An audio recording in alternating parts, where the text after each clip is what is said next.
It's the Wait a Minute Show. Bruh. Ain't that right, Lopan? Wait a minute. Book it. Really?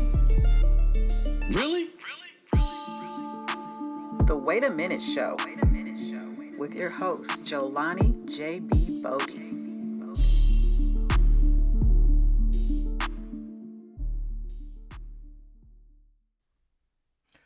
What is up, ladies and gentlemen? It is your man, Jolani J.B. Bodie, host of this thing called The Wait a Minute Show. And I am back once again to give you your sports fix here.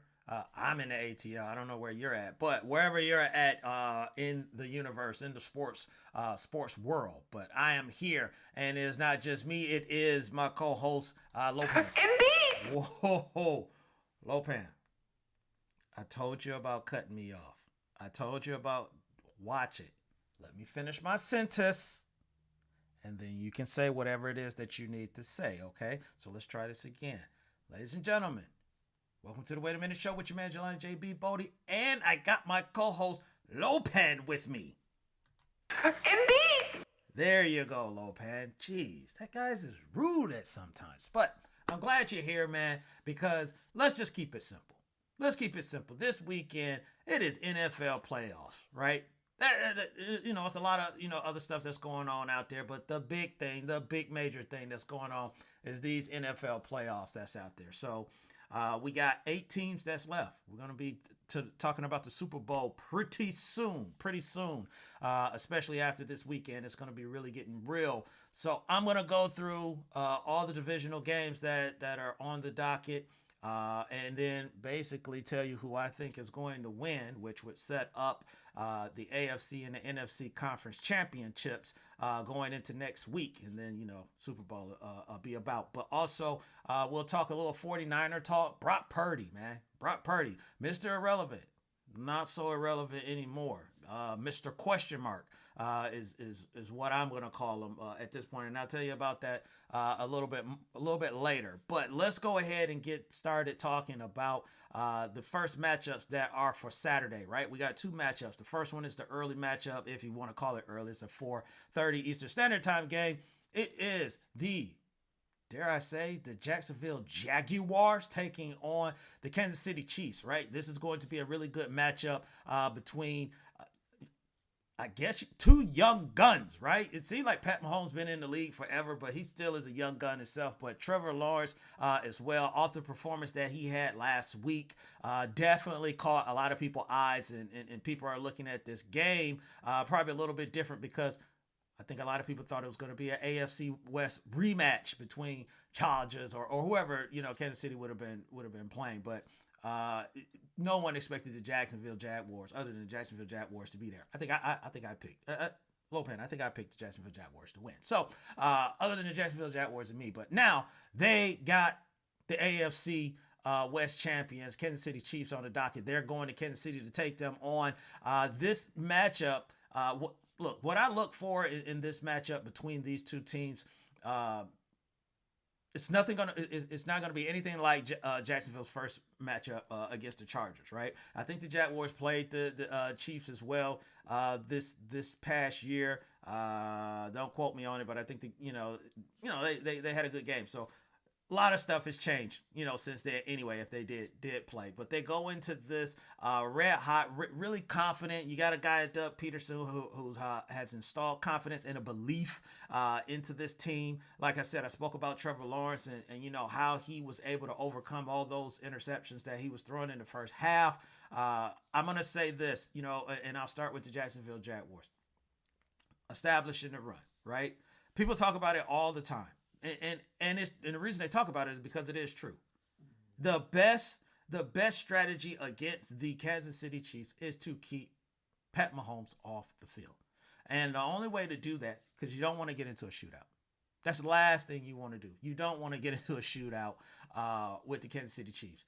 But keep Pat Mahomes on the bench. Try and keep him cold. But that is an established running game, which they're going to be trying to utilize that with Travis Etienne, right? And then in that mixture, long drives, sustained drives, but then also touchdowns, not field goals, touchdowns. Anything, against Kansas City, because they can score so quick at any moment, it has to be touchdowns. Now, Doug Peterson is not scared to take a chance, so I'm not worried about that. If it's a 4th and 2, 4th and 1, or maybe even a 4th and 3, I do see that Jacksonville will have to take some of these chances at some point in the matchup, but it's when, right? I don't think it should be as early, in the first quarter, unless things, kind of just get out of hand.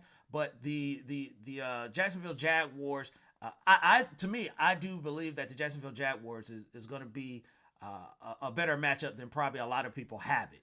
Them going in and going on the road. It's something to be said when you unite as a team and all the doubters, everybody that's doubted you, you're going against those doubts. And Jacksonville has a nice defense as well. Is it nice enough to slow down the Kansas City Chiefs? I would probably say no. To slow them down. Well, let me change that. Yeah, to slow them. Do they got a defense to slow them down? Slow them up at times. Like, I don't think they're just going to really put the Kansas City Chiefs offense to a halt, if that makes sense. But I do think they will play, good football. This is playoff football. This is a whole nother level. Guys take it to another level as well. So it's not going to be like a regular season game. Now, flipping over to the Kansas City side, Kansas City. Look, what can be said that hasn't already been said about Kansas City? Right? They traded Tyreek, and now, they're still scoring, and they're still winning their division. They're still double-digit wins, and everything. So they are still a well-oiled machine, right? They're going to get, I think they get Clyde Edwards-Helaire back. That's just going to be another piece to their onslaught that they're going to be trying to put. So now you got McKinnon, you got Ronald Jones on this team, you got Clyde Edwards-Helaire, Pacheco. So you got a stable of running backs. The wide receivers. Here's the thing I'll say about the wide receivers, that will help the Kansas City Chiefs, which has helped them all season long, right? The focal point is going to be on Travis Kelce, but it was Travis Kelce and Tyreek Hill. Right, no Mecole Hardman in this game, but everybody else that they have at the wide receiver position that's going to be playing was not there last year. So you got Scantling, you have Juju, and you got this kid, which is, to me, if he plays, he should play, Kadarius Toney.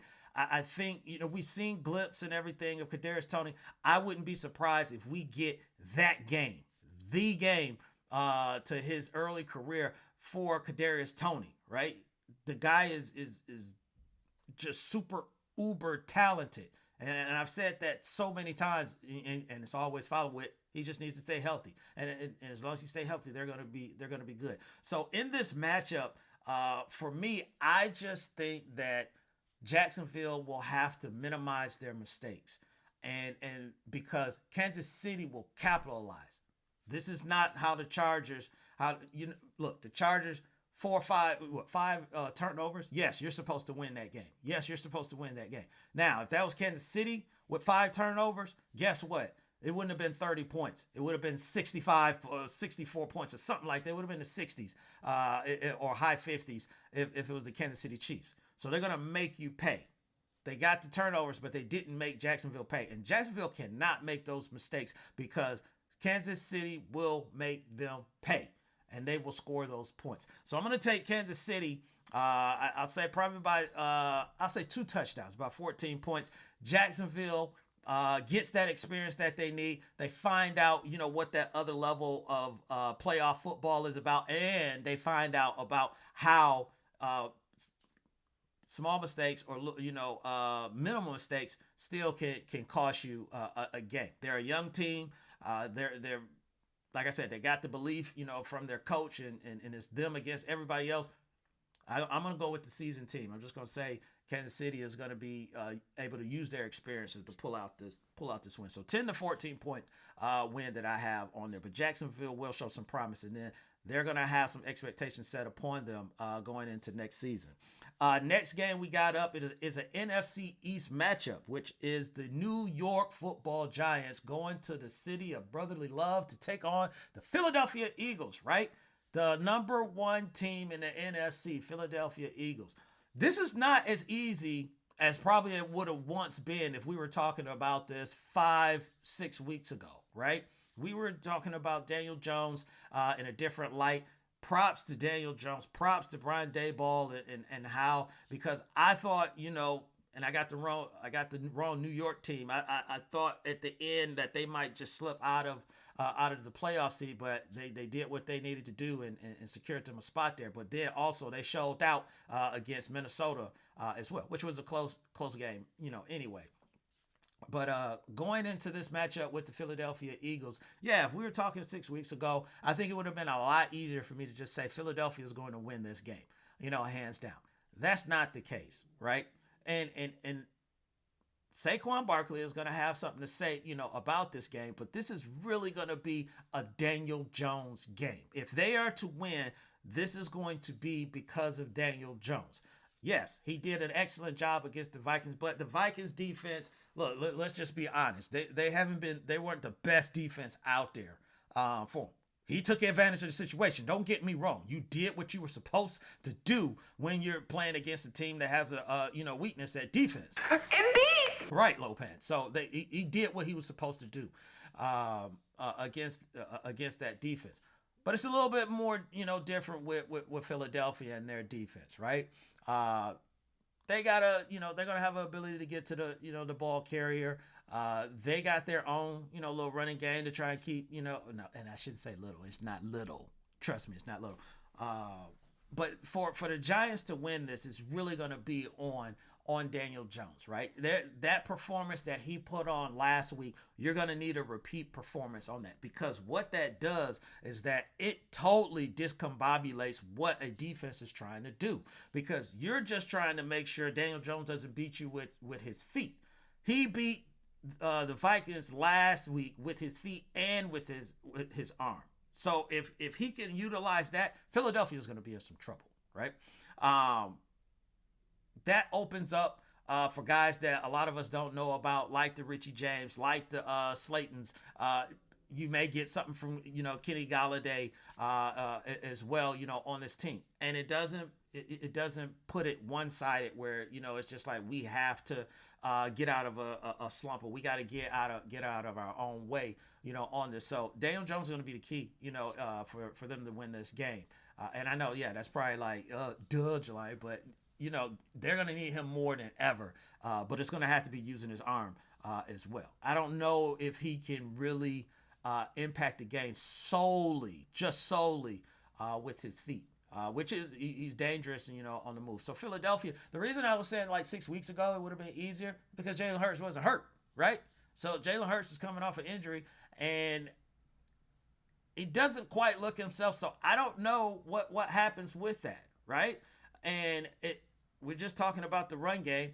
Maybe they, take that run game from Jalen Hurts a little bit just because they don't want him to sustain an injury. Maybe they're worried about the injury. Jalen's not worried about it. He's just going to go out there and play. But other people are going to be worried about it, putting them in a position to possibly, get injured. And it's a shoulder. It's a shoulder injury. So, it's something maybe, that lingers in the mind. Like I said, people get around, get close and everything. It could play a part. Giants, defense is also playing decent as well, So I still think Philadelphia is going to win this. I think they'll be able to overcome that and get past Daniel Jones. Look for a game from Miles Sanders, Gainwell, and Boston Scott. And I think Boston Scott pretty much has the Giants' number. It's like every time he plays against them, he scores a touchdown. I think it was him, if I remember. It's either him or Gainwell, but I'm pretty sure it's Boston Scott. So Philadelphia knows what's on the line. There's no looking back. There's no tomorrow or anything. So I'm sure they're gonna be full go. I'm gonna take the Eagles. They win by 10 or 7. They've been playing these close games. The Giants have in this. So I think it'll be another close game where the Eagles win by 7. So those are Saturday's games. We're going to jump to Sunday games in just a moment, but we're going to take a break. And then when we come back, we'll finish up those. And then I'll tell you about Brock Purdy and my question, why I call him Mr. Question Mark Purdy instead of Mr. Irrelevant anymore. It's the Wait a Minute Show. We'll be back after this break. Lopan, kick us to it. Do you want your next Atlanta event to be memorable? If so, have Drink in Color at your next function. Drink in Color is sophisticated bartending that creates signature cocktails for your special occasion. Wow your family, friends, and business associates next time with Drink in Color. You can contact the owner, Kiki Lewis, at 678-813-7102. That's 678-813-7102. You can also email her at drinkincolor@gmail.com and follow on Instagram at drinkincolor.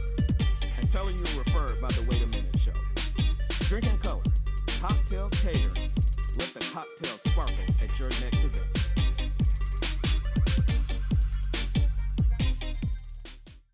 Do you like making an impression? Who doesn't? Well, when you want to dress to impress for less, check out Rail Scott at Prime Ties to Go on Facebook and Instagram. Quality accessories for men and women at low, counted low prices. Everything from ties, bow ties, watches, bracelet, earrings to pocketbooks. Don't miss out. Check out Rail Scott, the owner, at Prime Ties to Go. That's Prime Ties, the number 2, Go, on Facebook and Instagram.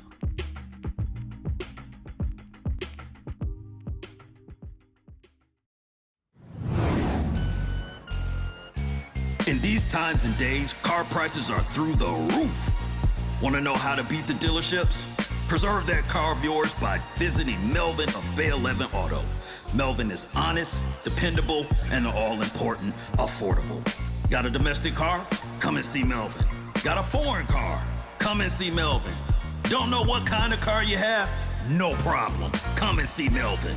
Call Bay 11 Auto in Conyers, Georgia at 404-295-5715. Again, that's Melvin of Bay 11 Auto, Conyers, Georgia, 404-295-5715. Yeah, so we are back, ladies and gentlemen. It's the Wait a Minute Show. Yeah, so make sure you like, subscribe, turn on those notifications for the YouTube channel. So let's just get right back into it, man. Let's finish up talking about these matchups. So we got an AFC matchup, actually a rematch of a brief matchup, which unfortunately the reason it got canceled was Damar Hamlin getting, injured or sustaining an injury. So obviously we didn't want, anything like that. So this game now is being played, not a rematch. Now it is a rematch for a playoff position. And this is going to be very interesting. You have a Cincinnati Bengals offense who's beat up at the all O-line, which last year that was their problem, which caught up with them in the Super Bowl was the O-line problem. So you got some injuries that sustained there. You got some people on the other side, being the Buffalo Bills, that are kind of hungry and are looking to try and take advantage, of that situation. So you know how I do it here. Let's start with the Cincinnati Bengals, right? That O-line is going to be a cause of concern. Joe Mixon hasn't been as effective running the ball. Now, some of that they didn't need it, to be, but I think in this matchup, you're definitely going to need, a running game. We saw that, moving the ball through the air works. The Dolphins were able to do that against the Buffalo Bills. And so I see that being an availability for the Cincinnati Bengals with Chase and Lloyd and Higgins on it. But you're still going to need to utilize this run game. It changes the dynamic if you have that run game. Now, I do think they could win this game by throwing the ball. Joe Burrow is just that good to where, and I'm going to give Joe Burrow a name that we've given to some other quarterbacks, a masker. Yeah, he masks certain things. So with the O-line issues, I think he'll be able to mask those situations and it not be as detrimental to the team as we think it would. And with those three wide receivers, that's going to be, a tall task for the Buffalo Bills, but they know what they're getting themselves into. And the Buffalo Bills, they have been doing an excellent job. They have been overcoming a lot of stuff throughout the season's injuries and everything. You don't have Von Miller, and they still have been able to continue what they're doing. A lot of it is with Josh Allen. I talked about the run game as well, which, a lot of it has to do with Josh Allen with the Buffalo Bills. I'm going to sound like a little bit of a broken record, but I'm going to say it again. Say it again. To beat the Cincinnati Bengals, you're going to have to keep Joe Burrow off the field. And I'm just going to tell you this, right? At watching that Miami game, and there's something to be said about playing divisional opponents. That was the third time, seeing people that play in your division. So, that kind of plays a part in it. But I think that the Cincinnati Bengals probably saw something in that game that they thought could use to their advantage, right? It's in Buffalo. It's going to be cold and everything, but it's cold in Cincinnati too. Maybe not Buffalo cold, but it's cold. And they're an outdoor team, so they'll be ready for it. Dare I pick against the Buffalo Bills? Dare I do? Yes. I'm going to go with Cincinnati on this. And it's crazy because I know Cincinnati's like, no, Jelani, don't pick us now because you said we were going to have the Super Bowl hangover and we got the target on our back and everybody. I did. And I've been wrong. I've been wrong up until this point. I know. And they're like, don't jinx us either. No, I'm not jinxing you. But I do think that just seeing, games that Buffalo has played, Cincinnati could still cause enough mistakes to give Joe Burrow those opportunities. And they're seething, as well, because people have been talking about the Bengals, but nowhere near how they've been talking about Buffalo and of course, Kansas City. And Cincinnati feels that they're in that conversation. Joe Burrow had said his window for the Super Bowl is every year, his entire career. So the dude believes what he says, but then he goes out there, and prove it. So I think Cincinnati gets the win. And then we get this rematch against Kansas City and Cincinnati, which Cincinnati got the better of them, last time. So it's either way, if because I picked Kansas City, if they see Buffalo or Cincinnati, the NFL is going to be ecstatic. But I do see Cincinnati going on a road and getting this win over the Buffalo Bill. Our last matchup, oh my gosh, regardless, whatever happens, it is not going to be well for NFL football fans because one of them has to win. So, and that is the Sunday night game, which I think is probably going to be the game to watch. San Francisco 49ers and the Dallas Cowboys, right? Yes, this matchup has been going on for years, decades, if you will. Back with the Troy Aikman days and Joe Montana and Steve Young. So it's fitting that they meet again in the playoffs for this matchup. So it's tough. It is tough. Let me start with Dallas, right? I picked against Dallas last week because I said I got to see it. It's too many times that I've said, Dallas is a talented team. Dallas is going to be this. Dallas is going to be that or whatever. And then they come out here and they have these weird, crazy games that they shouldn't be having. And they didn't do that last week. They went out there and they put their foot on the backs of the Tampa Bay Buccaneers, and they never let them get back up. And that's what they were supposed to do. So I needed to see that to start believing, in the Cowboys. Dak Prescott was what, everybody or all Cowboy fans have been wanting him to be. Going into this matchup against the San Francisco 49ers, this is going to be, the true test. They played last year. They played, pretty well. We had the hiccup, at the end, but they were in that game as well. So I by no stretch of the imagination do I think this is going to be any type of blowout game or anything of the such. This will be a competitive game. I'm interested into seeing, how Dak and CeeDee Lamb is going to, because Dalton Schultz, if he's open or whatever, if he gets open, Dak will, throw the ball to him. But the CeeDee Lamb matchup, right there, I think the 49ers are going to put a lot of, emphasis and a lot of eyes on CeeDee Lamb. So the other guys on the other side, which you just got a T.Y. Hilton that just got there, who has been doing a really good job under the circumstances, that he came in. He didn't have any training camp with them or anything. And he's come in and immediately started contributing. Michael Gallup seems like he's getting, on the mend.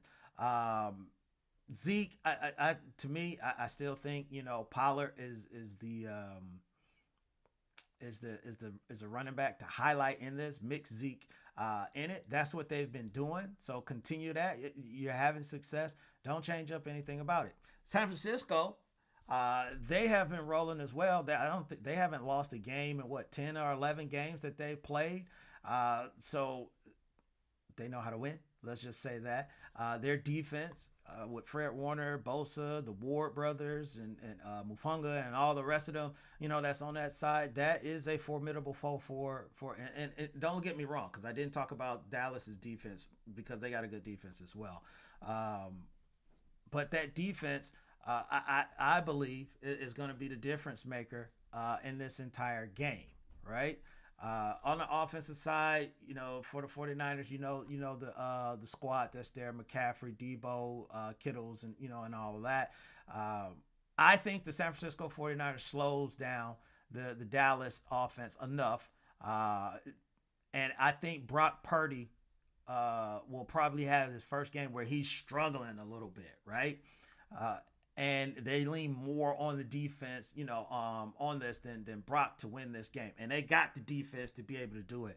So in a 3-point game, I'm going to say the 49ers take the win against the Dallas Cowboys. I know Cowboy fans are going to be like, oh, Jelani, you're a hater and all this stuff. No, I'm just picking who I think is going to win. Regardless, come Monday morning, it's going to be unbearable, because you're going to have the 49er fans either, going off, or you're going to have the Cowboy fans going off, as well. So regardless, it's going to be a lot of chatter going on, with it, regardless. So it is what it is. Now, those are my picks. I got the 49ers. I got the Bengals. Got the Chiefs. And I got the Philadelphia Eagles. So those are going to be your 4 teams that moves on to the AFC and the NFC conference titles. And then so next episode, I'll put out there who I got going to the Super Bowl and who I got winning. Or no, I may hold who's winning it, but I'm definitely going to tell you who's going to the Super Bowl. After, because I got to see if I'm right this week, first off. But, speaking of right, San Francisco has so far gotten it right, man. They retained Jimmy Garoppolo, gave the ball to Trey. He got hurt, gave it back to Garoppolo. He gets hurt. And now they've gave it to this kid, Brock Purdy, right? Everybody knows the story. Last pick of the draft, Iowa State quarterback. But he has come in and he has done a phenomenal job. And everything that he's doing right now is begging the question of, what does next year look like? Obviously, they're trying to take care of what's going on now. But what does next year look like? Trey will be back. Jimmy will be back. And, of course, Brock will be back. So what is the has Brock Purdy earned himself the right to be the starting quarterback for the San Francisco 49ers next year? Yes, with a caveat, though. Okay? He's come in and he's did an excellent job. Now, let me say this. If they win the Super Bowl and Brock Purdy is playing the way he's been playing, yes, it's Trey, you just going to have to sit there, bro. And we just had Jimmy sit there, so it ain't like, it's something that's unprecedented or anything like that. So, but yeah, if he wins the Super Bowl, yeah, he got it. Trey is just going to be sitting there, and they'll figure this thing out. But if they win this game, and let's say they lose the NFC Championship game or something like that, then I do believe that going into camp, that yeah, he's the starting quarterback, and someone's going to have to come and take it though. It'll still be his, but someone's going to have to come and take it. It won't be a QB battle on it, because he's been playing well. So if he continues to play well, he'll get that shot. So, and I think he's earned that under the circumstances. He took over. Look, it is something to be said when you're the third. Now, he wasn't the backup because the Trey was getting majority of the reps until he got hurt, right? Then Jimmy is getting all the reps now because Trey got hurt. There's morsels, if anything, left over for someone that's serving as the third quarterback. So even there's morsels still for the backup quarterback. So it wasn't like he had the opportunity or he had the advantage of maybe getting these reps, throughout the season. He was thrown into the fire and he has excelled and met the challenges that was set before him. And this team has kept rolling, and he's had success himself, making great decisions with the football. And working with Kyle Shanahan and the rest of the staff has helped him, do that. So if he does indeed, put him in there. It's his to lose, and then we'll see what happens. And we've seen this past season, if he goes down, maybe Trey steps in, and then he does what the 49ers expected him to do, or Jimmy stays, and who knows? Who knows? But I do know that Brock Purdy has earned the right to be the starting quarterback of the San Francisco 49ers. Would you agree, Lopan? Indeed. Yeah, thanks, Lopan. So, ladies and gentlemen, that is it, man. That is it. We talked about all the playoff football teams. I gave you my picks, who was going to be there. I'll come back and I'll give you, who's going to the Super Bowl and much more after that. So, everyone, enjoy your weekend. Enjoy the games. We'll be back next week to talk about more football and more whatever else is going on in the sports world. So have a good weekend. Be safe out there, man. Be good and be good to others. So for your man, Jelani JB Bodie, host of this thing called The Wait a Minute Show, I'll holler at y'all later. Two things as always. Stay positive and push forward. And I'll holler at you later. Lopan, let's go.